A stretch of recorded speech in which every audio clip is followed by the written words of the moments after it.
പുതിയ ആളുകൾ സ്വാഭാവികമായും പാർട്ടിയിലേക്ക് വരും. അബ്ദുള്ള കുട്ടി കുറച്ച് മുമ്പ് വന്ന ആളാണ്. അതിനുശേഷം PC ജോർജ് അടുത്തിടെ BJP-യുമായി പണ്ടുതൊട്ടേ BJP ആണോ?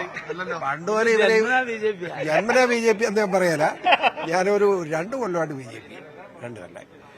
അത് വളരെ ബോധ്യത്തോടെ നല്ലവണ്ണം പഠിച്ചതിന് ശേഷം ഇതാണ് ശരി, നരേന്ദ്രമോദിജിയാണ് ശരി എന്ന് ബോധ്യത്തോടുകൂടി വന്നതാണ്.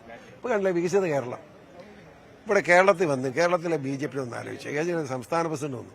അങ്ങനെ ഈ നാണംകെട്ട തറരാഷ്ട്രീയം വല്ലതും പറയുന്നുണ്ട്. അങ്ങനെ പറഞ്ഞ് വികസിത കേരളം അതിനി ആവശ്യമാണ്. കേരളത്തിൽ ഞങ്ങളെ സംബന്ധിച്ച് മുഴുവൻ തകർന്ന് തരിപ്പണമായി നിൽക്കുക. അത് വിശ്വസിച്ച് BJP-ക്കൊപ്പം നിൽക്കുമെന്ന് കരുതുന്നു. എന്താ സംശയം? 26 നിയമസഭാ തെരഞ്ഞെടുപ്പിൽ ഞങ്ങൾ പരമ്പര അക്കൗണ്ട് അല്ല, നിർണായക ശക്തിയായി നിയമസഭയിൽ അംഗത്വമുള്ള കക്ഷിയായി BJP മാറും. സംശയം വേണ്ട. 29 തെരഞ്ഞെടുപ്പിൽ ഞങ്ങൾ കേരളം പിടിച്ചടക്കും. PC ജോർജും നിയമസഭയിൽ ഉണ്ടാകുമോ? ഒരിക്കൽ കൂടി BJP-യുടെ താമര ചിഹ്നത്തിൽ മത്സരിച്ച് PC ജോർജ് ഉണ്ടാവും. PC ജോർജിനോട് നിൽക്കാൻ പാർട്ടി നിർദ്ദേശിച്ചാൽ നിൽക്കും. അത് താമര ചിഹ്നത്തിൽ നിൽക്കും. നിന്നാൽ ജയിച്ചിരിക്കും. നിൽക്കും, ജയിക്കും. പൂഞ്ഞാറാർ ഇനി കൈവിടില്ല. അതെന്താ സംശയം? കഴിഞ്ഞവണ ചെറിയ ഒരു കച്ചവടത്തിന്റെ ഭാഗമാണ്. ആ കച്ചവടമൊന്നും ഇനി സമ്മതിക്കില്ല. ജനം മനസ്സിലാക്കിയിട്ടുണ്ട്.